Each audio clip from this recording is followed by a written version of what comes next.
começar a gravação aqui, então. Muito obrigado pela disponibilidade de vocês. Me apresentando, meu nome é Gabriel, sou coordenador geral do Nematenc, que é o Núcleo de Estudo de Materiais e Técnicas Não Convencionais na Construção Civil, e atualmente eu curso Engenharia Civil pela UFRA e estou no 8º período.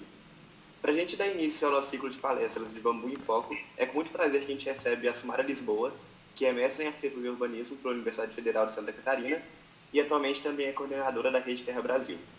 Junto com ela, a gente vai receber também o professor Normando Perazzo Barbosa, que é doutor em Mecânica Aplicada às Estruturas e atualmente é professor da Universidade Federal da Paraíba.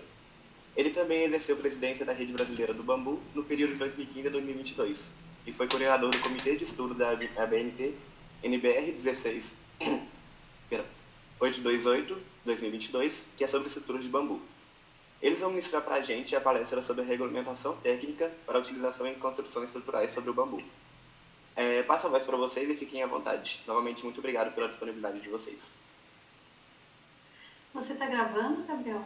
Eu estou gravando sim, só que quem começou a reunião foi a Laís, só que a luz dela caiu. Aí eu estou gravando por um programa externo aqui. Entendi. Tá bom. Vou colocar aqui minha apresentação. Eu não vou ver mais vocês, então qualquer coisa me interrompam, falam comigo, se travar, me mandam mensagem pelo WhatsApp, que eu estou aqui atenta, tá?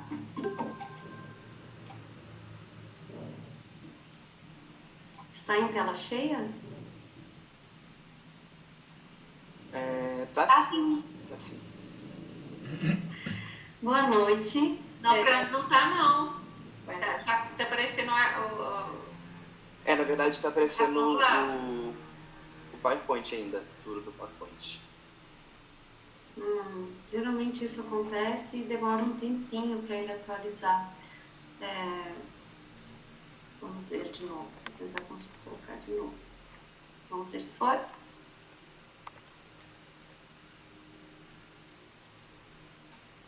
Tem que colocar no modo apresentação, não?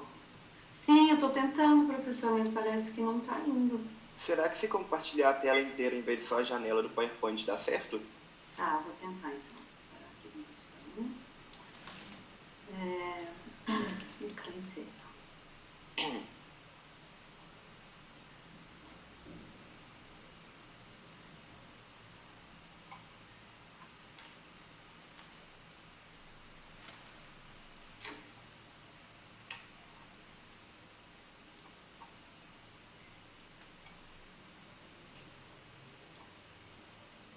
Foi?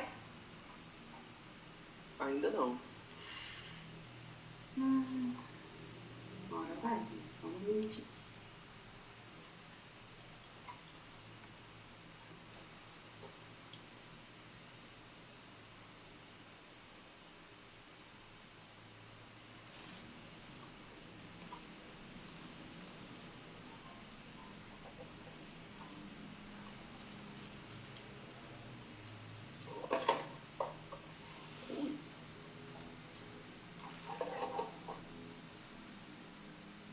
Agora foi, tá certinho. Só que tá no fim do slide.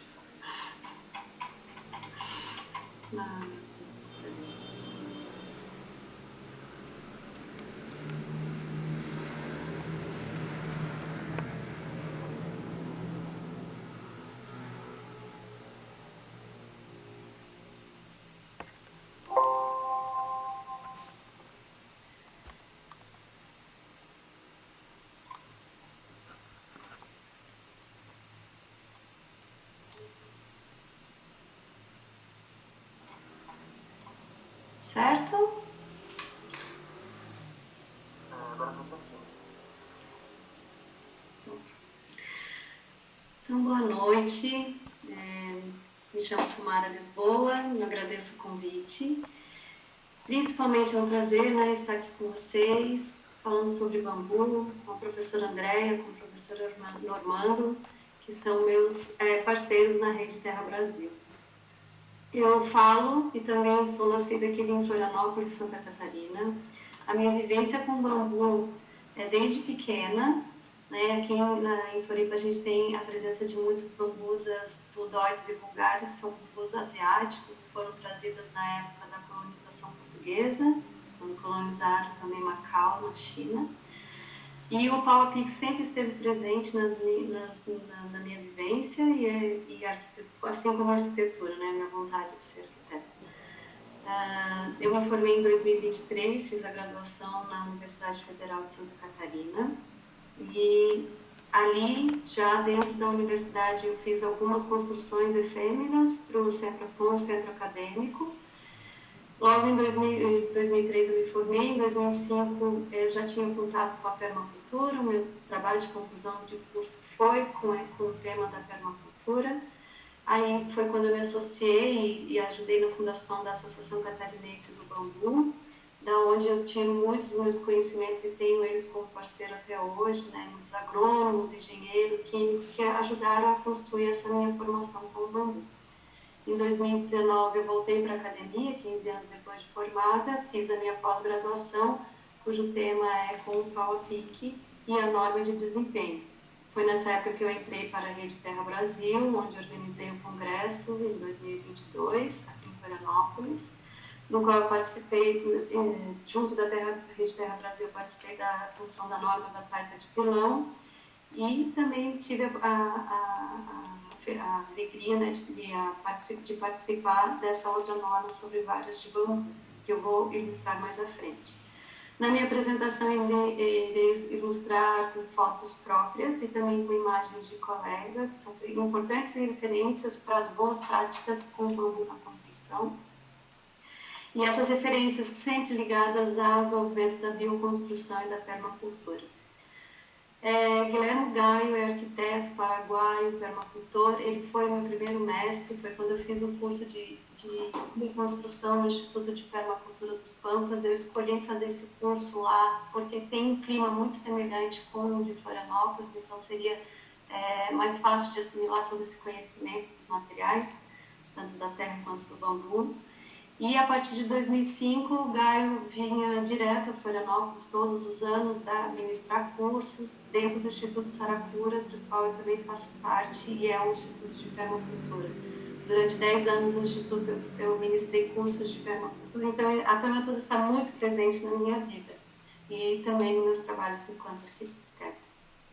Gaio, Gaio trabalha com esse tipo de bambu, que é o bambu guádua.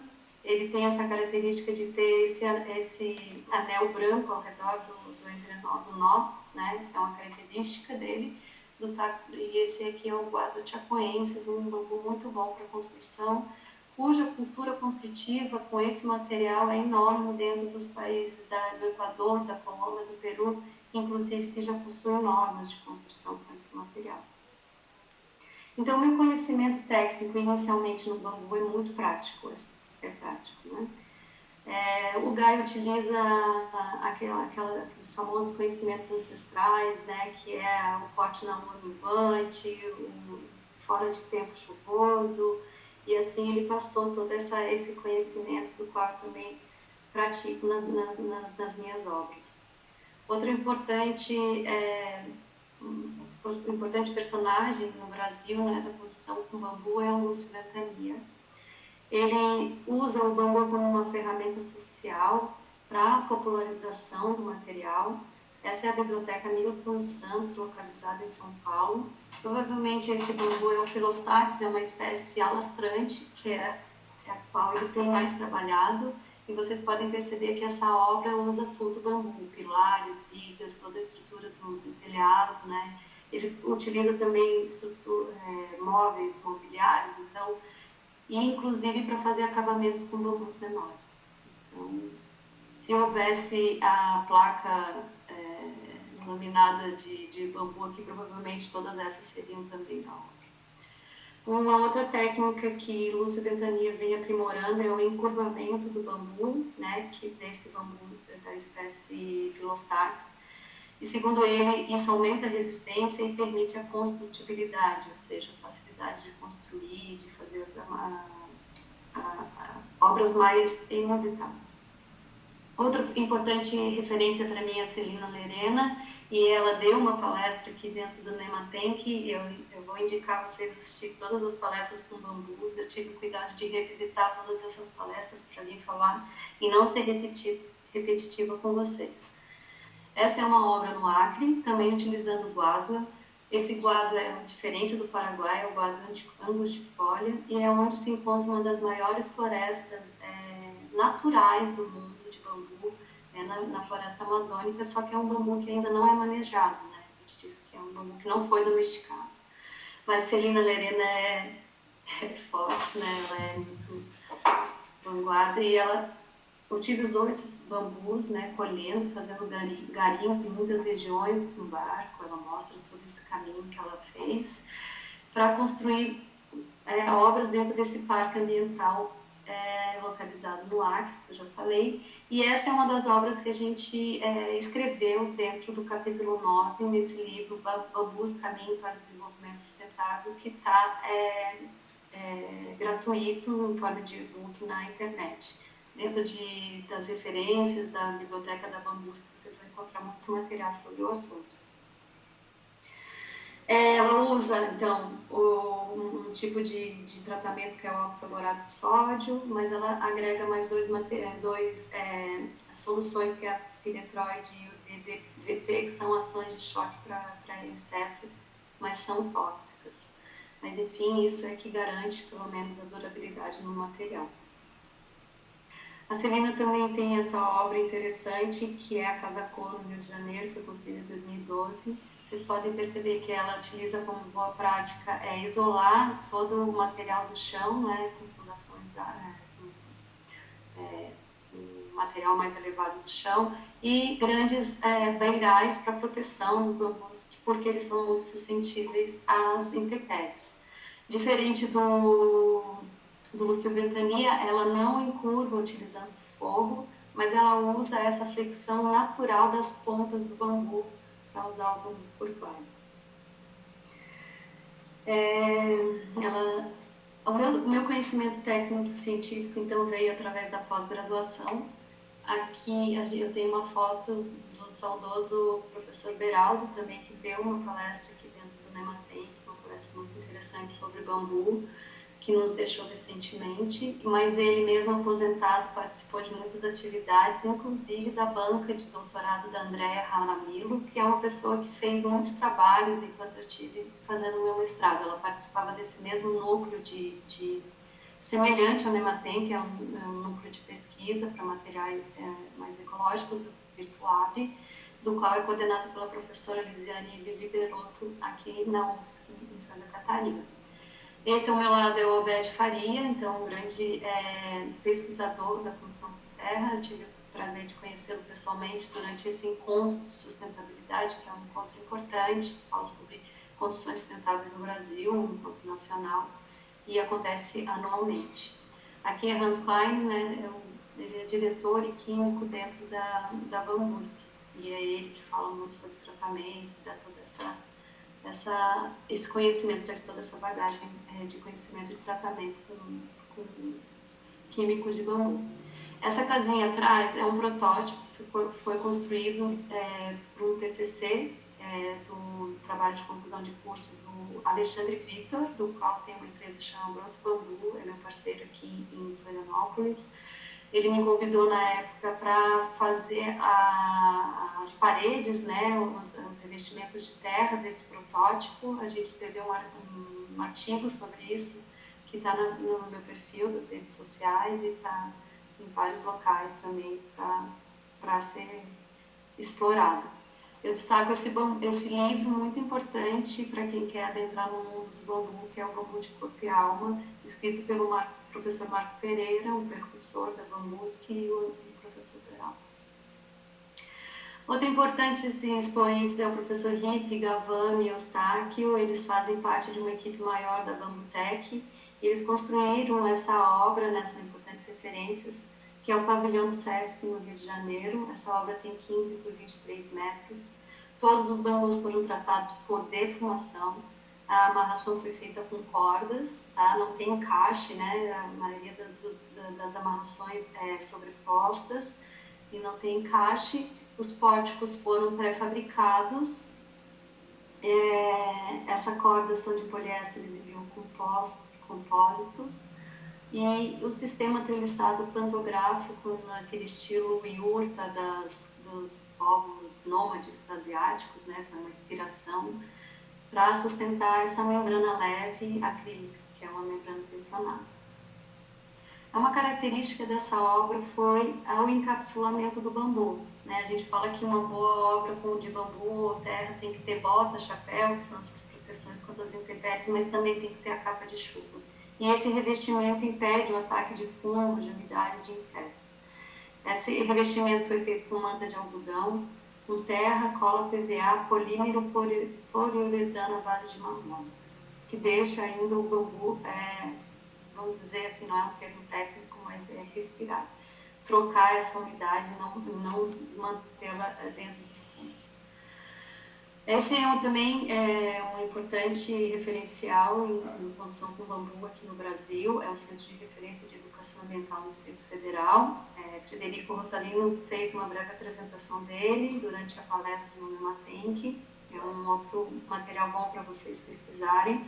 Ele usa o Dendrocalamus, que é uma espécie muito grande de bambu, pesada e bem resistente. Ele trata com octoborato de sódio. A maioria dos encaixes são feitos com bocas de peixe e barra de aço rosqueável, que isso é uma prática bem comum aqui no Brasil, usar esse tipo de encaixe, de conexão metálica. Também o material foi tudo pré-fabricado e depois foi passado um revestimento com stem para ampliar a durabilidade. Uma outra fonte de pesquisa e também que eu faço parte é o Mapa da Terra. Ele tem uma parceria com a Rede Terra Brasil. E das 370, mais de 370 obras cadastradas com materiais ecológicos, um quarto delas está com bambu, tem bambu. Eu destaco essas 3 obras que estão cartografadas, que é a Pérgola bicicletária, do qual eu construí durante um projeto de extensão, enquanto eu era estudante da pós, em canteiro experimental, o protótipo experimental em bambu da UFSC, e essa pós a minha graduação, que eu fui convidada a fazer essa estufa Vargem Grande, que é uma obra particular. Então, as boas práticas na arquitetura envolvem priorizar o bambu local, pois tem menor suscetibilidade de patologia. O que isso eu quero dizer? Eu já tive relatos de pessoas que trazem bambu vindos de Goiás ou do Distrito Federal, que são locais onde são comercializadas varas, para aqui para a nossa região, só que acontece na região tem uma diferença de umidade. Então, a memória do bambu, vamos dizer assim, trazendo essa palavra mais comum, por estar num ambiente seco, vindo para um ambiente úmido, causou bastante fissuras nesse material. Então, é interessante que se use o bambu local, por essa memória climática. Projetar construções de pequeno porte, no meu caso, porque eu gosto de utilizar ferramentas simples, não gosto de usar equipamentos pesados, gosto de trazer mais esse material mais para o artesanal mesmo. Abusar de grandes vãos, aproveitando as características físico-mecânicas do material, que foram todos aqueles exemplos que eu dei anteriormente, né, que vocês viram, o máximo do aproveitamento do material. Elaborar em conjunto o projeto arquitetônico estrutural, então é muito importante entender o material para projetar, né, não basta ser só fazer o projeto arquitetônico, tem que entender também da estrutura e dessas propriedades físico-mecânicas. Manter o material longe dos espinhos da chuva e propor boiarais amplos, como eu já falei antes. Prever cobertura leve, para realmente diminuir o peso e diminuir a necessidade de conexões e amarrações tão sofisticadas, e assim obter uma obra com baixo custo. Elaborar o pré-dimensionamento e a possibilidade de pré-fabricação para não gerar resíduos e desperdício. Projetar visando a fácil substituição, utilizando uniões e ligações como, por exemplo, cordas e pinos de bambu e as barras rosqueáveis de aço. Isso é muito importante porque a norma de desempenho, ela fala que todo material que vai ser usado como estrutura, ele deve durar 50 anos. Não é o caso do bambu, né? O guado, por exemplo, os colombianos, que já têm uma cultura construtiva com bambu, o guado, eles conseguem determinar um tempo de durabilidade até 30 anos. Então, há uma incompatibilidade na norma. Então, se você não consegue atingir os 30 anos, você tem que substituir os 50 anos que a norma exige, então você tem que substituir esse material. Então, você tem que pensar num projeto que seja fácil substituir esse material. Por isso que, às vezes, incorporar ele dentro de um concreto, de alguma outra coisa, você impede essa fácil de substituição e manutenção. Então, propiciar a baixa manutenção e maior durabilidade com o uso de tratamento tóxico. Esperar principalmente o tempo de secagem, assim como a madeira, é muito importante para ele atingir o grau de maturação e resistência. E principalmente elaborar um manual de operação, uso e manutenção, explicando para as pessoas de quanto tempo elas têm que fazer essa manutenção, de como que acontece, o trabalho da Andrea Jaramillo, que foi o doutorado dela, ela explica, ela faz um apanhado de várias obras pós-uso, então fala de patologias, de todas as problemáticas do bambu. Isso é muito importante deixar alerta, né, as pessoas que vão ter em construções com esse tipo de material.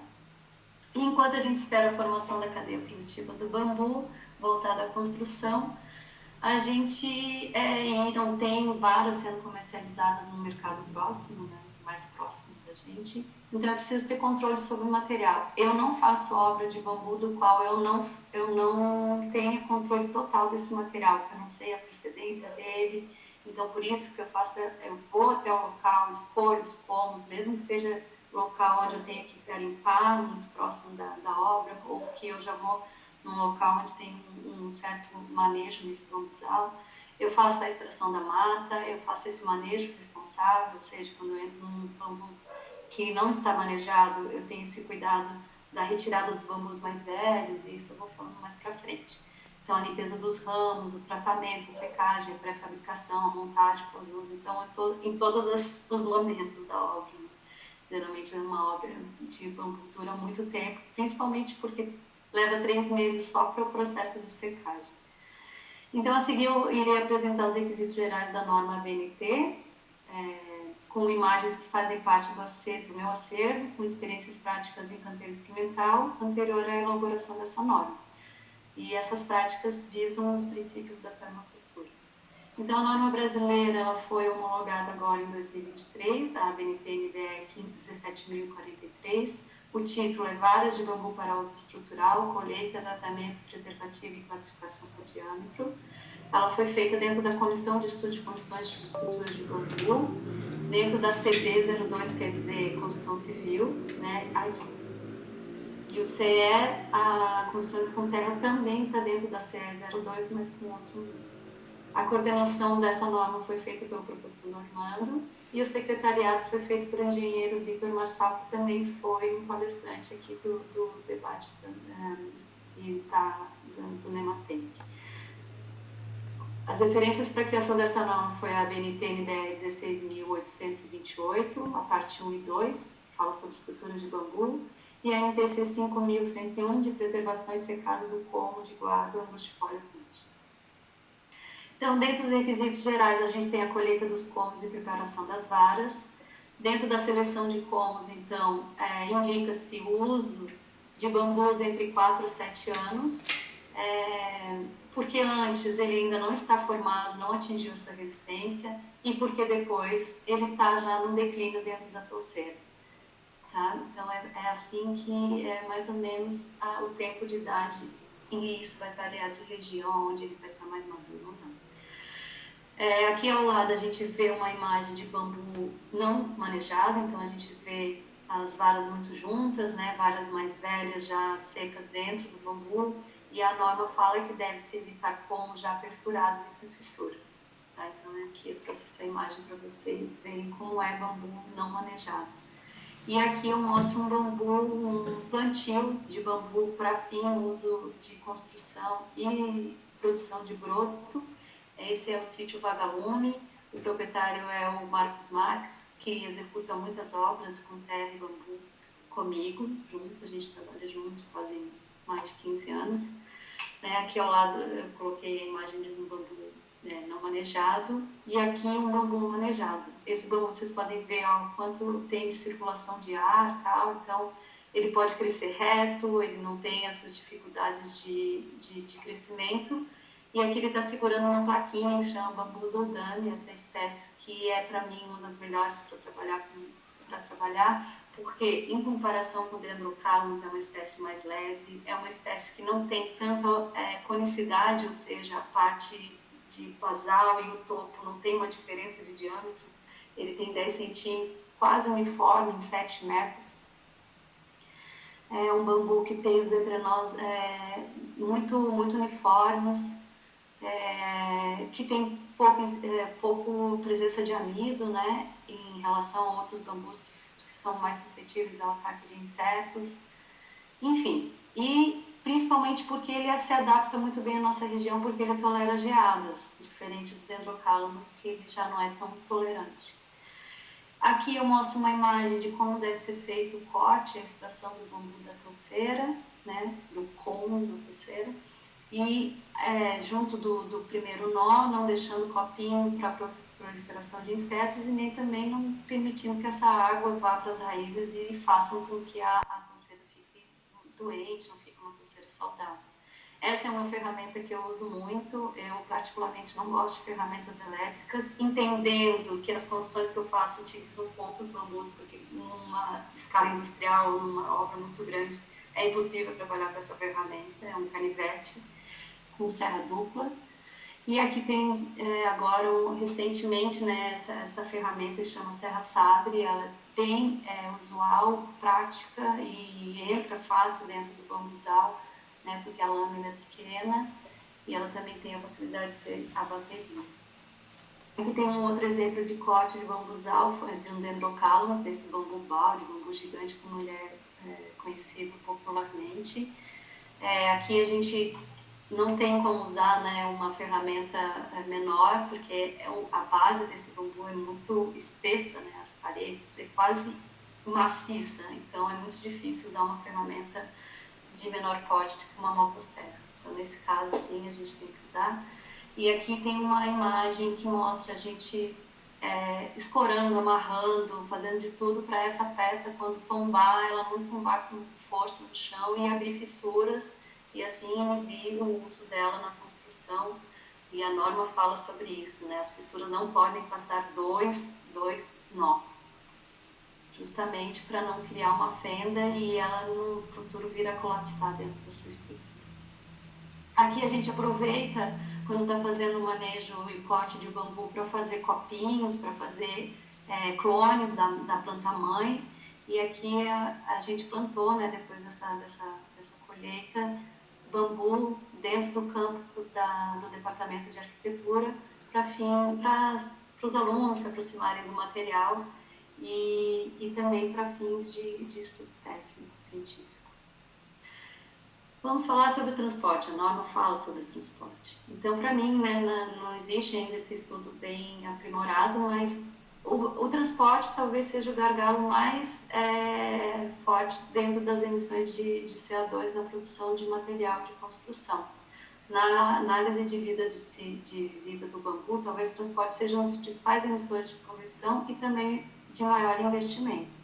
Eu já fiz de todas as formas, né? Aqui tem um pouco de imagem para vocês, então aqui não vale a pena porque eu estou carregando pouco bambu, então sai caro, frete, essa dificuldade de encontrar, de carregar poucas peças, então a gente às vezes acaba carregando no braço mesmo, ou adaptando em transportes menores, ou dentro de outros tipos de transporte. Esse aqui a gente carregou só dentro de uma área rural, né? A gente não saiu para nenhuma autopista para não ter o problema. Mas, assim, enfim, é uma dificuldade enorme e tem que pensar em toda essa logística, né? Por isso que eu falei sobre pensar o pré-dimensionamento, ele parte desse pressuposto. Quando você está projetando, de pensar também como esse bambu vai chegar até você, qual é a quantidade, vale a pena pagar um transporte. A ACV está presente na BR 15.575 como ferramenta para as questões de sustentabilidade e controle do impacto ambiental nas obras. Então, enquanto projetistas, arquitetos, consultores, a gente deve utilizar a ACV como método auxiliar no processo de tomada de decisão e parar de negligenciar o meio ambiente na construção. Outro requisito geral é o tratamento preservativo, então eu vou falar sobre os produtos. O tratamento deve ser feito logo após o corte, que é quando ainda os veios, né, toda aquela passagem da seiva elaborada que contém amido ainda estão em atividade, para ele poder realmente absorver todo esse material, esse líquido preservativo. Tá? Os produtos são hidrossolúveis ou com óleos solúveis. Eu destaco os hidrossolúveis, são esses que eu trabalho, porque eles são com baixa toxicidade para mamíferos, né, para os mamíferos, então a gente pode trabalhar sem muito equipamento de segurança, porque ele não é tóxico, mas ele é tóxico para os insetos. Então, geralmente se usa o bórax, que é um sal de boro mais o ácido bórico, a 3 a 4% de cada um, diluído em água, ou octoborato de sódio diluído com uma diluição mínima de 5%. Aí entra uma questão de quando você conhece muito bem a planta, se você sabe que a planta é manejada, ela foi plantada com maior cuidado, não tem ataque de brócolis dentro do manejo, dentro das touceiras, eu até faço uma diluição menor, mas é porque eu já tenho um profundo conhecimento sobre esses bambus. E assim baratei um pouco, né, a uso desse material que não tem um custo razoável. Dentro dos processos de tratamento, então, temos sem pressão, tratamento natural com cura na mata e imersão em água. Esse asterisco é para me lembrar que esse tipo de tratamento é somente para condições temporárias. E o de difusão vertical, injeção da solução preservativa nos entrenós e imersão em solução preservativa são tratamentos que eu costumo utilizar, que tem essa facilidade de você achar recursos locais para adaptar, né? Tudo que eu vou mostrar aqui não é escala industrial, é uma escala pequena. Tá? E tem os métodos de compressão, que é o processo de deslocamento da seiva e o processo de autoclave. Também tem os requisitos gerais da secagem e armazenamento para essas varas, depois de retirada da touceira. Eu vou enfatizar a secagem natural ao ar livre, mas também existe a secagem artificial. E temos, em termos de armazenamento, vertical e horizontal. Vou dar alguns exemplos agora das práticas que eu já fiz. Então, difusão vertical consiste em você perfurar todos os entrenós, exceto o último, para justamente criar um grande copo e você colocar a solução preservativa dentro do bambu. Isso exige menos material, menos água, tudo, né? E também menos espaço.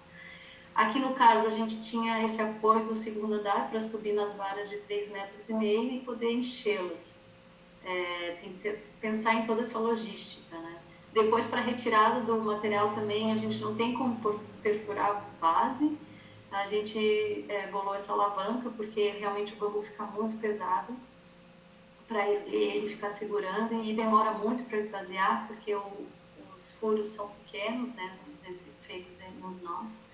Então a gente espera esvaziar todo, a gente guarda essa solução e usa também ela para limpeza, para retirada de todos esses fungos, os líquens, para ficar um bambu mais limpo, mais uma aparência estética melhor. A norma também fala sobre essa questão do armazenamento do líquido preservante, não tem nada a ver com esse armazenamento vertical, desculpa. Para estocagem desse líquido, então é preciso, para você reutilizar, realmente que ele não tenha essa presença de líquens, fungos, e também que você tenha que medir de novo o pH, usando um pHmetro, é difícil ter, para medir de novo a quantidade de sal e ver se precisa adicionar um pouco mais desse material para fazer um novo tratamento. Tá? Se você não tem onde descartar, você pode diluir com muito mais água e jogar realmente na natureza, porque ele funciona como fertilizante. Inclusive o boro é utilizado como fertilizante aqui no sul, principalmente de plantio de arroz. Aqui então a gente escolheu um método vertical para secagem, num ambiente de sombra, num ambiente onde longe de respingo, né, para evitar todo esse apodrecimento do material. Aqui é um outro método de difusão vertical. A gente aproveitou que essa obra utilizou esses bambus para fazer a cobertura de uma escola numa comunidade quilombola aqui perto de Florianópolis, em Paulo Lopes. A gente aproveitou o fogo para esquentar a água, porque o sal de boro, dilui muito mais fácil em água a 60 graus. porque é difícil de diluição em água fria. Então a gente faz esse aquecimento, aproveita em algum momento o calor para aquecer a água e vamos fazendo as misturas. Importante no método de difusão é a gente manter, né, esse enchimento com alguma mangueira, algum método que facilite tudo. Aqui no caso a gente está usando bambus com 7 metros, a gente não tinha obras com uma altura suficiente para a gente chegar no topo, então a gente usou um barranco para fazer esse tratamento, assim, tudo muito bem pensado, assim, para poder fazer essas práticas, né. De vez em quando temos que voltar nos bambus e preenchê-los, porque a tendência é evaporar e também o líquido entrar dentro desses veios do bambu. Então é importante de pelo menos uma vez por semana vir e preencher, permanecendo esse líquido de 7 a 15 dias, dependendo de como se encontra o tempo, se muito seco, muito chuvoso. Depois a gente faz toda a retirada do material. Nesse caso, a gente já aprimorou a técnica colando esse material para não ter esse excesso de amido dentro e para ficar um líquido mais puro. Aqui também a gente usou um varal na vertical, debaixo das árvores, para poder não pegar sol e secar mais lentamente. Então, o outro método é a injeção da solução preservativa nos entrenós. Aqui a gente ocupou esse mesmo líquido do tratamento dos bambus anteriores. Como os bambus aqui são muito longos, a gente optou, e muito mais finos, que é uma outra espécie que a gente vai usar para os caibros, a gente optou então por fazer aqui no chão mesmo e com esse método usando a seringa. Então, uma pessoa vem perfurando, o cuidado da perfuração perto dos nós, que é onde existem feixes em todas as direções, assim, né, não propiciando o aparecimento de uma rachadura, de uma fissura, não criando essa suscetibilidade. E também esses furinhos devem ser feitos em diferentes seções, né, do bambu, para não criar essa possibilidade de uma rachadura. Então, aqui a gente teve essa possibilidade dessa varanda para usar os bambus. A gente escolhe um local onde é sombreado, com bastante ventilação para secagem. E de vez em quando a gente retorna, de cada uma semana ou 15 dias, e vira esses bambus para justamente o líquido passar por todas as paredes e ter um controle melhor sobre o tratamento. Aqui um outro método, imersão em solução preservativa, é um tanque, né, hermético. Estanque. A gente então faz todo, né, com auxílio desse vergalhão e de uma furadeira, a gente perfura todos os entrenós logo após o bambu ser retirado da mata. Aqui no caso ele é perfurado de fora a fora. Eles foram transportados para Florianópolis, lá do sítio Vagalume, então, que fica mais ou menos a 100 km de distância, 200 por aí. E como nesse local, nesse terreno, esses bambus vão ser usados também para uma cobertura, eu costumo usar bastante bambu em cobertura, na estrutura de cobertura. Como nesse local ainda não tinha nenhuma construção, então a gente fez esse buraco de mais ou menos 7,5 metros, as varas têm isso, 7 metros, com 1 metro de largura e 50 centímetros de profundidade, suficiente para poder colocar 30 varas, que é esse o meu quantitativo do projeto da cobertura. A gente cavou essa vala pensando já numa bacia de evapotranspiração, então não foi uma atividade que não vai servir depois, né? Então, vai ser aí o tratamento da casa, então já ficou pronto pelo menos o buraco. E aí a gente então colocou lona. Eu tenho esse cuidado de fazer uma solução mais concentrada e encher um por um dos bambus, garantindo que esse sal entre dentro dos bambus, e depois eu completo com água para poder fazer a diluição correta. Depois a gente colocou num local para secagem perto desse muro, porque não pega sol, e também porque é uma ventilação muito boa, deixando sempre as pontas abertas para manter essa ventilação, e também revisitando esse local a cada 7, 15 dias, dependendo do tempo, se chove, se faz muito sol, virando os bambus para ter uma secagem mais homogênea. Aqui um segundo exemplo da estufa de bambu, lá que eu mostrei para um sítio particular. A gente aproveitou o coxo de silagem para fazer o tratamento dos bambus. Os bambus são do local aqui, a gente extraiu da mata, já tratou logo em seguida. Aqui eu mostro toda, né, essa função de preparação do material, enchendo cada um e também depois diluindo com o restante de água. Nesse projeto, houve a construção de um secador especial do bambu. O Alcebir, ele é um entusiasta e uma pessoa que investe no bambu e na cadeia produtiva do bambu. Ele também faz parte do Bambusque.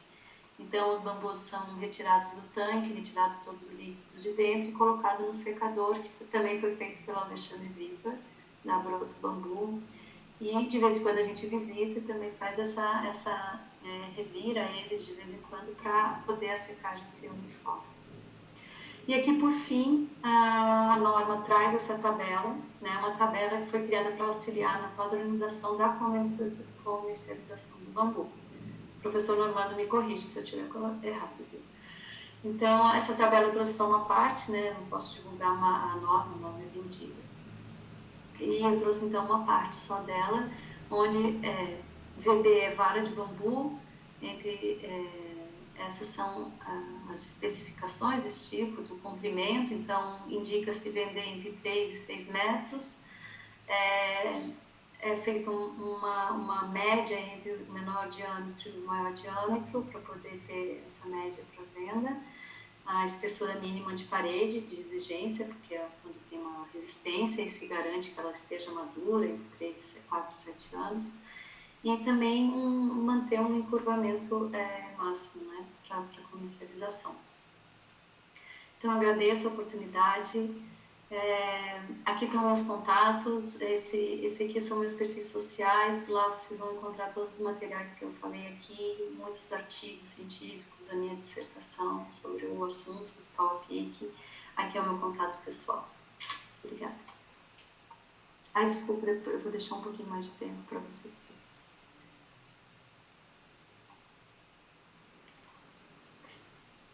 Nós que agradecemos pela disponibilidade, pelo convite. Alguém tem alguma pergunta para fazer para a Sumara sobre a apresentação dela? Algum comentário?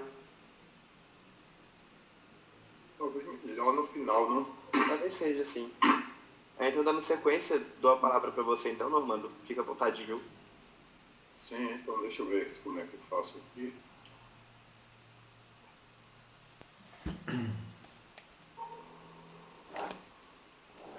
Essa é sempre uma novela, não é? Agora,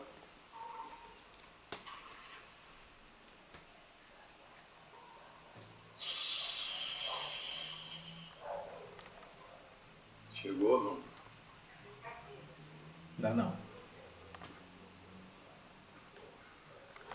Ah, meu Deus, agora não está entrando. Estão vendo aí ou não? Ainda não, professor. Não. Compartilhar.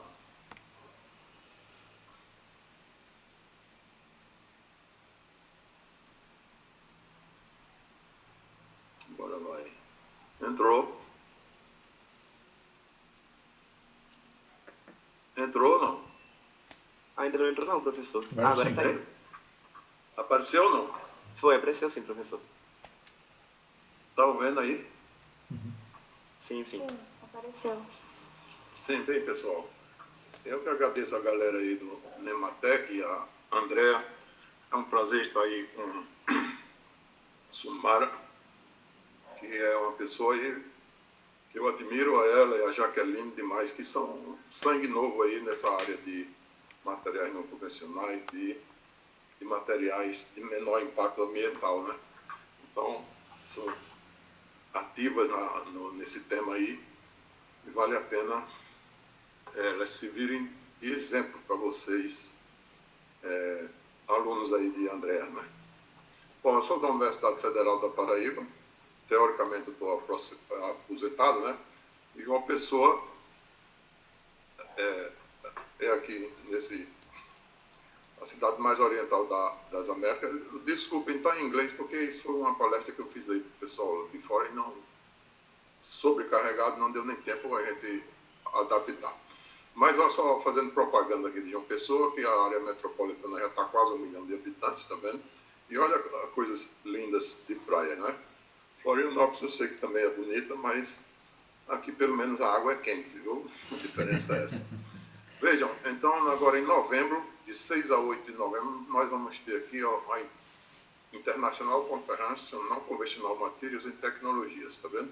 É a 19ª edição desse evento, que já acontece pelo mundo todo, e a gente vai ter como convidado esse pessoal todo aqui, ó. Esse aqui é a Kaori, que trabalha muito com bambu lá na Colômbia. Esse rapaz aqui também trabalha com bambu, e atualmente ele está em Zurique, mas é encarregado do IMBA, de fazer propaganda sobre o bambu, de difusão. Temos o Romildo e esse professor da Argélia. Então todo esse pessoal vai fazer palestra nesse evento, além de inúmeras apresentações técnicas. Já tem mais de 120 pessoas. Bem, desculpe estar em inglês, mas não interessa a língua, o que interessa são as figuras e eu vou falando aqui tranquilo, né? Então, por que é que nós estamos falando em bambu no século XXI, com tanta tecnologia, com tanto desenvolvimento, nós falando de um material natural, né? Uma das razões é justamente porque o planeta Terra é finito, né? A Terra não é apenas uma bola aí girando pelo universo, com 12.700 quilômetros de diâmetro, né? Só 29% são de terras emersas, se tirar